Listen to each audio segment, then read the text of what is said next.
warahmatullahi wabarakatuh. Innal hamdalillah nahmaduhu wa nasta'inuhu wa nastaghfiruhu wa nastahdihi wa natubu ilaihi wa na'udzu billahi min shururi anfusina wa min sayyiati a'malina may yahdihillahu fala mudilla lahu wa man yudlil falan tajida lahu waliyyan mursyida. Wa asyhadu an la ilaha illallah wahdahu la syarika lah wa asyhadu anna Muhammadan 'abduhu wa rasuluh alladzi la nabiyya wa rasula ba'dah. Allahumma salli wa sallim wa barik ala nabiyyina wa habibina wa qudwatina sayyidil anbiya'i wal mursalin Muhammad ibn Abdullah sallallahu alaihi wasallam wa ala alihi wa ashabihi wa man tabi'ahu bi ihsanin ila akhiril anam. Allahumma arinal haqqa haqqan warzuqna ittiba'ah wa arinal batila batilan warzuqna ijtinabah. Allahumma anzilir rahmata wal maghfirata الصحة والعافية وزيادة العلم والتقوى والهداية والتوفيق علينا في هذا المجلس اللهم آمين. أما بعد, Bapak-bapak dan ibu-ibu, para ikhwah yang dirahmati Allah Subhanahu wa taala, arsyadani Allah wa iyyakum jami'a. Semoga Allah menambah kecerdasan bagi kita semua, dan dengan kecerdasan itu akan menjadi wasilah, akan menjadi media bagi kita untuk bisa menemukan kebenaran dan berada di atas jalan kebenaran. Iya. Tema kita hari ini tentang apa, Pak Iqbal? Tema kita hari ini alasan seseorang tidak berpihak pada kebenaran. Oh ya, alasan-alasan seseorang tidak berpihak pada kebenaran, ya. Baik. Manusia diciptakan Allah dengan fitrah cenderung kepada kebaikan. Semua umat manusia itu diciptakan oleh Allah cenderung pada kebaikan. Oleh sebab itulah tak ada seorang pun yang tidak menyukai kebaikan. Gak ada. Kenapa fitrah kita seperti itu? Fitrah kita at-tauhid. Fitrah kita dinul Islam. Karena itulah makanya kita tidak sukar untuk bisa menemukan kebenaran. Tidak sukar, karena Allah Subhanahu wa taala telah memberikan, mengkaruniakan kepada kita perangkat untuk bisa menemukan kebenaran itu. Itu secara internal pribadi kita. Secara eksternal juga, dari luar juga, kharijiyah juga. Karena Allah sudah menurunkan Al-Quran. Allah sudah tebar di semesta ini hidayah bayan. Allah turunkan Al-Quran. Tidak saja Al-Quran, tapi Allah datangkan juga seorang sosok yang diberikan wahyu untuk menjelaskan wahyu itu, Al-Quran. Perkataannya adalah wahyu, perbuatannya adalah wahyu, takrirnya, pengakuannya adalah wahyu, yaitu Nabi kita Muhammad sallallahu alaihi wasallam. Ditambah lagi hari ini media sudah intisyar, sudah berkembang di mana-mana. Siapa yang ingin menemukan kebenaran tidak sukar. Kalau dulu orang untuk belajar itu harus berbulan-bulan, pakai onta, kan begitu, mendatangi guru. Tapi sekarang tidak. Di media-media bertebaran informasi tentang kebenaran, informasi Al-Quran, informasi tentang sunnah, dan juga sebaliknya. Kan begitu. Artinya apa? Tidak sukar bagi kita untuk menemukan kebenaran hari ini. Ditambah lagi tadi kecenderungan manusia pada fitrah kebenaran. Tapi problemnya, ketika manusia sudah mengetahui kebenaran, apakah dia berada di atas kebenaran, mau berada di atas kebenaran dan istiqamah di atas kebenaran? Ini yang menjadi masalah. Dia tahu kebenaran, bahkan dia mengakui hujjah tentang sesuatu yang mendasari kebenaran itu. Tapi apakah dia akan memilih kebenaran dalam hidupnya? Dan dia istiqamah di atas kebenaran itu? Ini yang menjadi masalah. Tidak sedikit orang tahu sudah hujjahnya, betulnya Ustadz katakan itu, tapi itu masalahnya. Dia mengakui kebenaran itu, tapi dia tidak berpihak pada kebenaran, apalagi istiqamah di atas kebenaran. Sebahagian orang dia sudah mengetahui kebenaran, dia berada di atas kebenaran, tapi datang syubhat dan syahwat, tak bisa istiqamah di atas kebenaran. Akhirnya leong kalau bahasa kita, ya kan? Kembali ke asalnya, ke komunitasnya, kembali kepada manhaj awalnya. Jadi ikhwah, kajian kita hari ini, apa saja yang mendasari seseorang tidak berpihak pada kebenaran itu, walaupun dia sudah mengakui, dia tidak mengambil kebenaran itu. Kita akan bahas sedikit dari kitab Al-Qaid ila Tashihil Al-Qaid, ya. Nanti pada kita tambah dengan informasi ulama yang lain tentang masalah ini. Kata beliau, yang pertama, ayyarul insan ana li'tirafa bil haqq yastalzimu i'tirafahu bi annahu kana ala batil. Ini masalah psikologi, masalah kejiwaan. Kalau seseorang mengakui kebenaran itu dan dia pilih kebenaran itu problemnya besar. Kenapa? Dia harus mengklaim kalau dia dulu berada di atas kebatilan. Kalau dia dulu berada di atas kebatilan, dia pilih ini pendapat yang baru, manhaj yang baru, dia tinggalkan pendapat yang lama, manhaj yang lama. Apa artinya itu? Dia mengatakan yang saya pahami dulu, manhaj saya dulu, itu adalah kebatilan, itu adalah kesalahan. Tapi masalahnya bukan hanya dia mengakui dia berada di atas kesalahan dan kebatilan, dia akan banyak korbankan. Apa itu? Dia juga akan mengatakan guru saya yang mengajar saya dulu itu pendapatnya batil, maka saya tinggalkan, kan begitu. Kitab-kitab referensi yang saya baca dulu, yang mendasari pemahaman saya dahulu itu juga batil, itu juga keliru, itu juga salah, kan begitu. Institusi pendidikan yang saya dulu belajar di situ dan mengajarkan seperti itu juga batil. Jadi problemnya bukan hanya tentang dirinya, tapi juga banyak hal yang harus terdegradasi keberadaan. Ini pertimbangan. Secara psikologi, orang akan berat untuk menerima kebenaran itu, walaupun dia mengakui. Kenapa? Dia harus mengatakan saya dulu berada di atas kebatilan dan sekarang hijrah. Itu yang pertama. Mungkin antum tak berat rasanya kalau itu sampai di situ, kan. Tapi coba lihat yang kedua. Yang kedua apa? Ayyakuna qad sara lahu fil batil jah wa syuhrah wal ma'ishah fa yashqu alaihi an ya'tarifa bi annahu batil. Jadi yang kedua adalah ketika seseorang mengakui satu kebenaran dan dia tadi mengatakan pemikirannya yang lama dan dahulu itu keliru dan salah, apakah berhenti di situ? Dan dia mengatakan pendapat guru-gurunya mengajarkan dia juga keliru, sampai di situkah? Tidak. Kalau orang itu sudah memiliki posisi di tengah-tengah masyarakat, dia sudah dikenal, ceramahnya sudah menyebar di YouTube, sudah banyak di Instagram, kan begitu, sudah banyak ikon referensi, lalu dia harus berubah dari fatwanya, dari pendapatnya, apa artinya itu? Dia akan kehilangan pamor. Bisa saja kedudukannya akan tersingkir,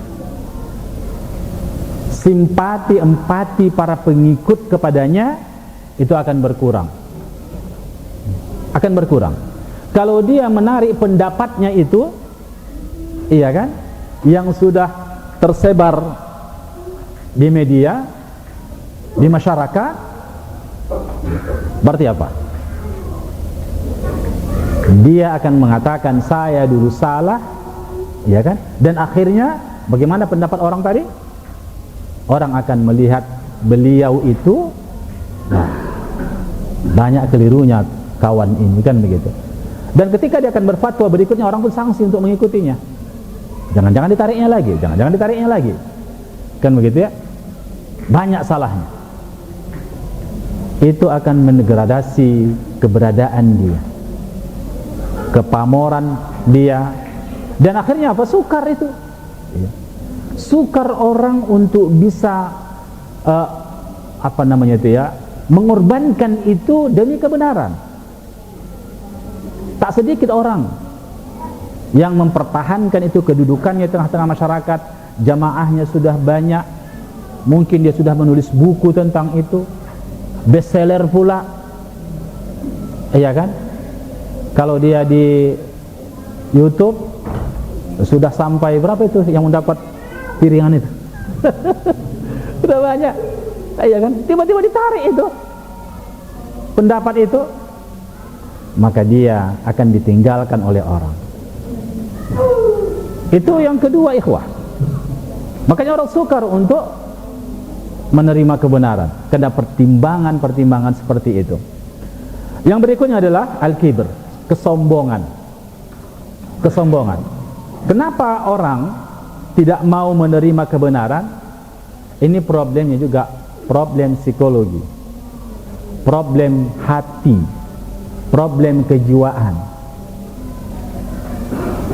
Orang kalau sudah berada di atas posisi tertentu, apakah itu disebabkan oleh hartanya, maka dia akan sombong dengan hartanya. Potensial. Ketika nikmat itu berlebih pada dirinya, itu membuat dia potensi untuk sombong, mengecilkan orang lain. Karena dia punya tempat bersandar hartanya. Kalau orang punya pengikut yang banyak, dia akan sombong. Sebab kenapa? Pengikutku banyak, pengikutku banyak, dan aku di backup oleh si fulan, si fulan, dan si fulan. Muncul kesombongan. Atau dia punya ilmu, punya tingkat keilmuan yang tinggi misalnya, dia akan sombong dengan ilmunya. Sombong, kibria, kesombongan, ketakaburan. Dan itu penyakit hati, penyakit batin. Kesombongan itu penyakit batin. Sehingga apa? Nabi mengatakan al-kibir itu apa? Batarul haq. Kibria itu akan menghancurkan kebenaran. Abu Jahal pada awalnya dia disebut orang Arab sebagai apa? Sebelum dipanggil Nabi dengan Abu Jahal, Abul Hakam, orang yang bijaksana. Dzul Hakam, dia menjadi referensi untuk menyelesaikan banyak masalah. Dia orang yang bijaksana. Itu siapa itu? Abu Jahal, kan begitu. Tapi antum tahu kenapa dia tidak menerima kebenaran? Kenapa? Padahal dia tahu Nabi Muhammad itu berada di atas kebenaran. Dia mengakui tentang keberadaan wahyu itu di dalam fitrahnya. Dan dia berdiskusi dengan temannya tatkala mencuri dengar tentang bacaan Al-Quran, mengapa dia tidak menerima kerisalah atau risalah Nabi Muhammad atau kerasulan Nabi Muhammad. Kenapa? Itu tadi, karena kesombongannya. Bani Makhzum dan Bani Hashim itu bersaing di kota Makkah. Yang satu memberi makan, yang satu siqayah, memberi minum. Iya kan? Bersaing. Bani Makhzum, baninya Abu Hakam, Abu Jahal, Abul Hakam. Satu lagi Nabi Muhammad SAW bersaing di kota Makkah itu, mencari pengaruh, orang terkenal. Lalu kenapa tak menerima dia?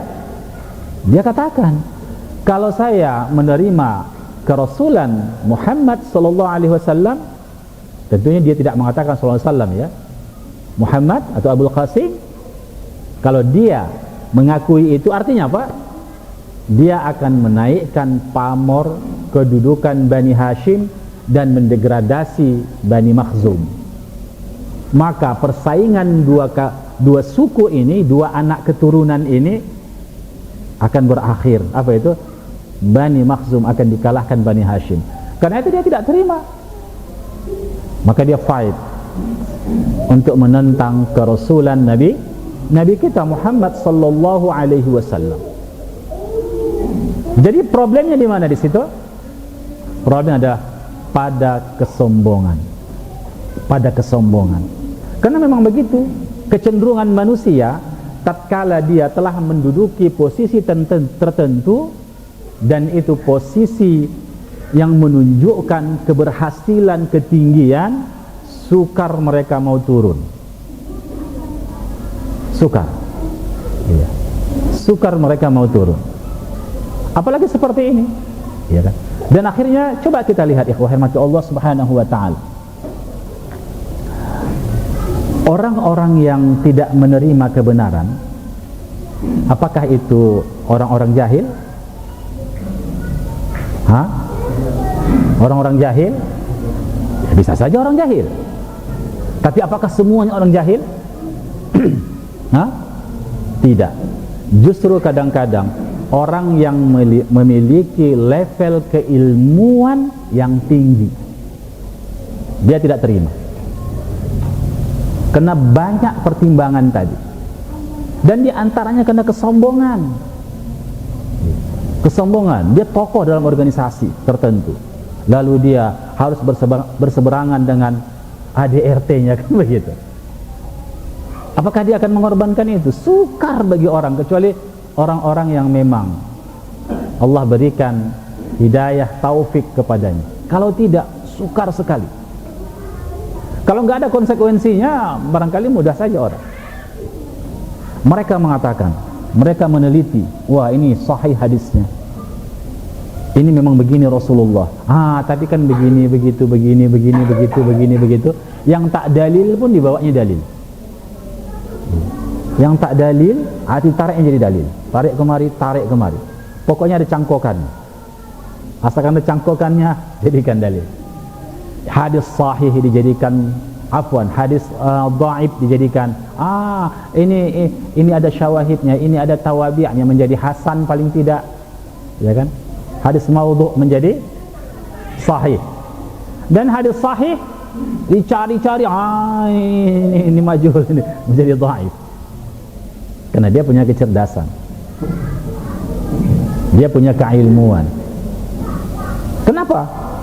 Karena kesombongan untuk memilih pendapat itu yang mungkin datangnya dari orang-orang yang kelas keilmuannya, levelnya di bawah dia. Sukar dia menerima. Sukar menerima. Dan ada juga kadang-kadang begini ya, Pak. Kalau kebenaran itu datang dari dia yang meriset, dia yang meneliti, dia temukan, dia bisa berubah dari pendapat sebelumnya. Karena apa? Dia lari dari pendapat dia kepada pendapat dia. Kan begitu kan? Artinya dia menaikkan posisi dia juga. Tapi kalau pendapat itu hasil riset, hasil pembahasan, hasil analisis, hasil kajian orang lain yang itu menggugat pendapatnya dan dia teliti kembali benar pendapat yang disampaikan kepadanya, apakah dia mau mengikut? Dia tidak akan mengikut. Ada kitabnya misalnya ditahrik oleh generasi belakangan, ada kitabnya ditahqiq oleh temannya misalnya, dia dan direkomendasikan ini dan diteliti ulangnya, betul memang, tapi dia tidak akan mau mengganti, mengeditnya, tidak akan mau merevisinya. Kenapa? Karena datangnya bukan dari dia tapi dari orang lain, dan itu akan mendegradasi keberadaannya, akan menurunkan statusnya. Iya kan? Maka sukar bagi mereka untuk berubah. Ini persoalan psikologi. Dan yang keempat, hasad. Ini masalah kejiwaan juga.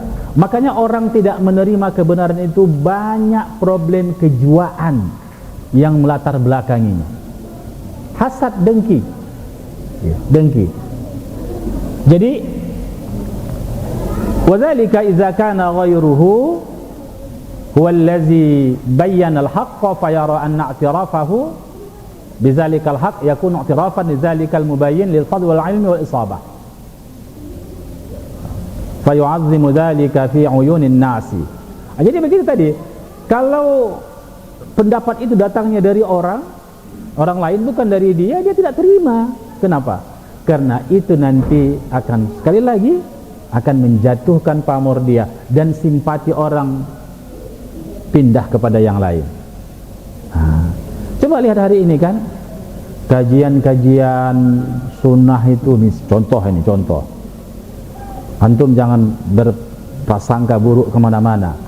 Tapi kalau ada faktanya, iya kan, itu bukan prasangka, itu kenyataan. Kan gitu kan? Kajiannya banyak. Iya kan? Anak-anak muda yang menggunakan pemikiran objektif, banyak yang berubah, lari dari jamaahnya. Kan begitu? Dan ketika dimuqaranahkan dalil-dalil, ternyata dalil-dalil ini yang baru menurut mereka baru lama. Kan begitu? Yang baru ini lebih kuat dan sangat, kalau kita menggunakan rasionalitas keagamaan, kuat sekali hujah. Iya kan? Akhirnya banyak yang eksodus. Diambilnya apa? Diambilnya buntilannya, kalau bahasa kami kampung. Tahu buntilan tahu Pak? Hah? Tahu enggak? Kopernya dibawanya dari jamaah yang lama itu kemari. Artinya semua dibawanya. Mulai dari kaos kakinya sampai lobenya dibawa. Artinya semua akan dibawanya. Artinya pindah mazhab, pindah pemikiran, pindah manhaj. Kan begitu? Dan itu banyak terjadi. Maka semakin dengkilah mereka, hasudlah mereka. Kan ini persaingan. Apalagi kalau itu menguntungkan secara ekonomi. Banyak orang tidak menerima kebenaran karena masalah dunia. Ya, masalah dunia. Tidak sedikit orang menjadikan agama itu sebagai mata pencaharian. Akhirnya ketika jamaah ini pindah, kosong kotak infak. Ini bermasalah. Iya kan? Untuk keberlangsungan. Jadi kita tidak menggunakan pendekatan ilmu sosial seperti Marxisme, tak begitulah, ya kan? Tapi akhirnya ada yang seperti itu. Iya kan? Ada yang seperti itu. Jadi akhirnya apa? Muncul kedengkian dan hasad. Bagaimana membendung itu? Di zaman jahiliyah itu terjadi. Itu terjadi, ikhwah yang dirahmati Allah Subhanahu wa taala. Kenapa orang-orang yang memeluk Islam itu orang-orang muda? Rata-rata semua di bawah usia Nabi Muhammad. Nabi Muhammad menjadi Rasul usia berapa? Berapa? 40 tahun. Hijriyah atau Masihiyah? Hah? Hijriyah lah, ya kan? Hijriyah, 40 tahun. Sekitar kalau dia di Masehi kan berapa itu? 38 tahun. Iya kan? Menjadi Rasul. Yang masuk Islam itu Abu Bakar, itu di bawah Nabi beberapa tahun. Utsman di bawah Nabi, adian Nabi. Umar di bawah Nabi, apalagi Ali masih kecil. Ya, remaja yang masuk Islam. Semuanya anak muda. Coba orang-orang yang memegang kedudukan di tanah Arab itu, mereka menginginkan status quo. Iya kan? Mereka menginginkan keberadaan mapan di situ, tak berubah, tak terjadi perubahan. Agar apa? Agar mereka tetap pada posisi-posisi masing-masing. Sebagai tanda petik raja-raja Arab, ketua-ketua kabilah, penguasaan dagang. Jadi sebab itulah ikhwah, kenapa? Pertimbangan ekonomi, kemapanan, Pertimbangan apa? Itu tadi, kesombongan itu. Itu pertimbangannya, ikhwah. Kalau kita mau jujur, objektif kita gunakan mata batin kita lillahi ta'ala, kita akan mudah menerima kebenaran, mudah menerima sunnah ini, mudah menerima manhaj ini, karena jelas bisa kita buktikan dari fakta sejarah, kita buktikan dari dalil-dalil, dari sisi manapun bisa kita kemukakan argumentasi tentang kebenaran manhaj salafus salih itu, dan kita harus berpegang pada manhaj itu. Tetapi kenapa banyak penentangan, ikhwah? Itu tadi, dia tidak gunakan fitrahnya, dia tidak gunakan. Kenapa? Bisa ya, tidak semua memang, bisa ada disebabkan oleh faktor-faktor yang mengikat tadi. Bisa faktor duniawi, faktor kejiwaan dan lainnya. Jadi itu masalah-masalah kejiwaan, ikhwah mati Allah Subhanahu wa taala. Jadi intinya di situ ittiba'ul hawa. Apa itu? Mengikut hawa nafsu. Mengikut hawa nafsu. Itu dari sisi kejiwaan. Mereka mengikuti hawa nafsunya sehingga mereka gadaikan kebenaran itu, yang sebenarnya itu adalah bahagian dari fitrah mereka, cenderung kepada kebenaran, tapi mereka tinggalkan. Dari sisi kejiwaan. Jadi ikhwah mati Allah Subhanahu wa taala, dari sisi manhaj, ini tidak bisa dibantah. Ada orang memang tidak paham, jahil, tidak paham. Dia hanya mendengar informasi yang masif beredar, tapi dia tidak memiliki keinginan untuk meneliti informasi itu, dan dia biarkan ketidaktahuannya kepada kebenaran itu, dan dia hidup dalam lingkup ketidaktahuan itu. Dia tidak gunakan kecerdasannya. Udahlah itu, pokoknya saya sudah merasa enak begini, kan begitu. Karena ketidaktahuan. Dia hanya mendengar dari orang-orang tertentu yang itu kontra dari kebenaran. Akhirnya apa? Dan itulah yang dia konsumsi. Betapa banyak orang yang kita temukan setelah dia ngaji, kenapalah tak dari dulu, kan begitu kan? Ikut mengaji, hanya mendengarkan cerita itu, kata. Hanya mendengar cerita si fulan. Ketidaktahuannya itu membuat dia menolak kebenaran. Ada orang begini, dia terjebak pada personalitas, pada pribadi seseorang. Ini guruku, aku tahu dia tamatan ini, tamatan itu, tamatan ini, maka apapun yang keluar dari mulutnya itu adalah kebenaran. Akhirnya tidak lagi dianalisis dan diteliti apa katanya ia, sampai mengatakan asah golok, katakan begitu kan? Hadis asah golok, sampai begitu. Hanya prasangka baik karena orang itu memiliki ilmu dan kedudukan.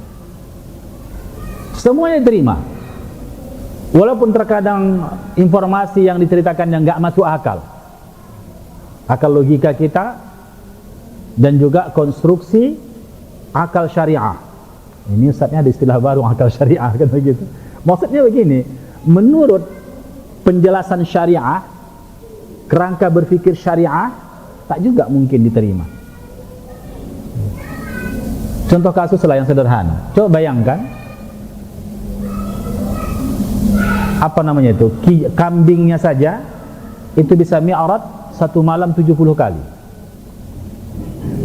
Bayangkan, bukan Isra, tapi mi'raj.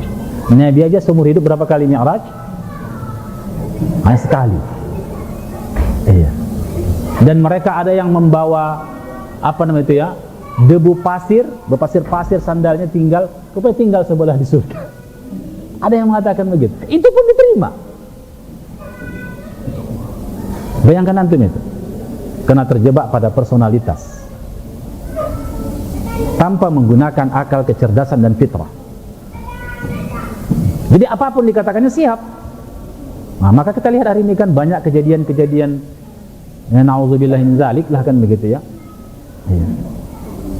Banyak kejadian-kejadian. Itu coba pelecehan-pelecehan di pesantren-pesantren itu kita lihat. Karena personalitas itu dianggap sebagai sosok yang mengetahui, punya karomah dan sebagainya, maka tak main lagi akalnya. Tak lagi dibuka kitab-kitab lagi untuk membahasnya. Kenapa? Karena husnuzon ya, terhadap personalitas itu. Maka mereka tidak menerima kebenaran. Kalau itu dibantah, siap mereka. Digerakkan akan bergerak seterusnya. Karena bukan ini hawa nafsu. Asasnya dari mana? Dari kejahilan. Dan yang berikut ta'assub. Ta'assub juga. Tahu ta'assub kan? Fanatik. Fanatik. Kalau orang sudah fanatik, fanatik itu bagus. Tapi pada porsi tertentu. Antum harus fanatik, tapi kepada Rasul. Karena dia yang maksum. Bukan kepada yang lain. Manusia itu bisa salah, bisa benar. Standar dan tolok ukur kita mengukur kebenaran itu ada. Nabi mengatakan akan terjadi iftiraq. Sataftariqu ummati ala 73 firqah kulluha finnar illa wahidah. Umatku nanti akan terpecah menjadi 73 golongan. Dalam hadis yang lain mengatakan, kamu akan melihat ikhtilafan katsira. Fasayara fihi ikhtilafan katsira. Nanti kata Nabi, kamu akan melihat perbedaan yang banyak sekali. Akan melihat penyimpangan yang banyak sekali. Tapi coba lihat ikhwah, maka Allah Subhanahu wa taala ada enggak standar ketika kita bertemu dengan firqah yang banyak itu, perbedaan yang banyak itu? Apakah Nabi tidak memberikan solusi? Hanya menjelaskan ada perbedaan, ada perpecahan, ada penyimpangan, semuanya masuk neraka kecuali satu? Iya kan? Ada enggak standar yang diberikan Nabi? Apa standarnya? Ma'ana alaihi wa ashabi. Itu standarnya.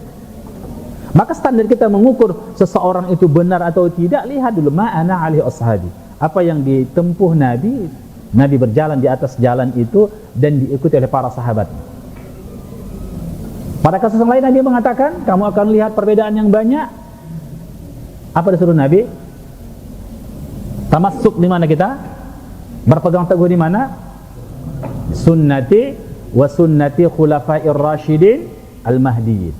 Ikuti, berpegang, tamassuk kamu dengan sunnahku dan sunnah siapa? Khulafair rasyidin al-mahdiyyin, para sahabat Nabi SAW ar-rasyidin. Tamassuk. Bahkan Nabi mengatakan apa? Addu alaihi bin nawajis. Gigit dengan gigi geraham kalian. Kenapa? Jangan lepas. Kenapa? Rupanya kalau gigi depan kencang juga giginya tuh. Karena gigi geraham lebih kuat kan? Kenapa? Menunjukkan fitnah itu di akhir zaman cukup masif. Fitan itu cukup masif, bukan perkara yang mudah. Kalau antum hanya sedikit ilmu antum mau menentang arus besar itu, iya, seperti pancang luka lah. Kalau deras airnya patah dia, itu pancang luka. Gak tahu kalian ya. Ini bahasa-bahasa orang Melayu kan, gitu ya. Jadi begitu ikhwan Allah, iya, akan tercabut. Menunjukkan apa? Fitnah itu luar biasa. Mesti digigit dengan gigi geraham kita supaya jangan lepas. Itu pun menggigitnya orang-orang muda. Kalau orang tua ini dicabut juga gigi.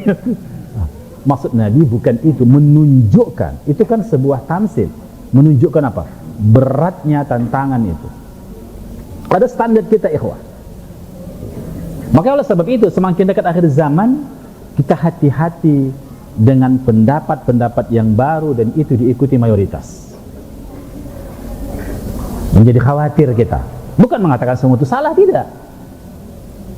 Tapi Seleksilah dulu. Ada standar kita. Jadi itu kenapa? Karena ta'assubiyah. Ini udah kelompokku. Ini sudah ustadzku. Ini sudah ya bahagian dari masa laluku. Kami diikat solidaritas darah atau kampung atau yang lain-lain. Ta'assubiyah atau mazhab. Ta'assubiyah. Dan kemudian ikhwan Allah, taklid buta itu tadi sudah kita jelaskan ya, taklid buta itu ya. Pokoknya itu personalitas tadi. Kalau sudah inilah yang mengatakan, benar aja lah itu, tak ada lagi. Kemudian bisa saja juga apa itu taqdimul aqli 'ala naqal, mendahulukan logika, tapi bukan logika yang dibangun dari pondasi syariah, logika bebas. Mendahulukan logika dari naqal, dari nas. Bahkan kalau itu perkara-perkara yang musyahadah yang bisa kita saksikan, itu tak terlalu jadi masalah. Ini masalah-masalah yang ghaib, dia selesaikan dengan logika dia. Kalaulah bisa diselesaikan logika, tak akan ada turun wahyu. Karena semua orang punya logika. Ini Allah turunkan wahyu. Kenapa? Banyak hal yang tidak bisa diselesaikan oleh logika kita, apalagi perkara ghaib. Makanya mereka ketika Allah berfirman istawa 'alal 'arsy, Allah memperkenalkan dirinya dengan wahyunya. Enggak begitu tuh. Enggak betul itu. Otak aku enggak cukup ke situ. Maksudnya istaulah. Kan begitu kan? Allah mengatakan dengan sifat-sifatnya. Sampai-sampai sifat sama sekalipun bisa mereka tolak akhirnya. Kenapa? Kalau sama itu kan sifatnya azali, sedangkan makhluk ada hari ini. Iya kan? Berhubungan dengan tempat dan waktu. Kalau begitu sama itu maknanya alim, mengetahui, kan begitu. Jadi sampai-sampai yang begitu itu pun bisa berubah akhirnya. Kenapa? Standarnya logika. Karena itulah ikhwah rahmati Allah Subhanahu wa taala, maka sekali lagi, orang tidak menerima kebenaran bukan dia tidak menemukan kebenaran itu.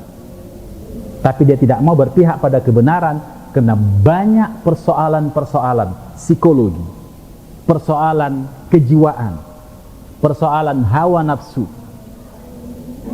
Oleh sebab itu antum pun akan berhujjah dengannya, menghadirkan 1000 dalil tidak akan diterima. Kenapa? Karena persoalannya bukan dia tidak menemukan kebenaran, tapi persoalannya adalah dia tidak mau berpihak pada kebenaran disebabkan problem psikologi. Ya. Jadi demikian kajian kita hari ini ya. Semoga bermanfaat. Ya. Dan ini menjadi pembelajaran bagi kita semua, harus selektif di dalam menerima pendapat dan siap berubah ketika pendapat itu sesuai dengan standar yang dijelaskan oleh Nabi kita Muhammad sallallahu alaihi wasallam. Subhanakallah bihamdik, asyhadu an la ilaha illa anta astaghfiruka wa atubu ilaik. Wassalamualaikum warahmatullahi wabarakatuh.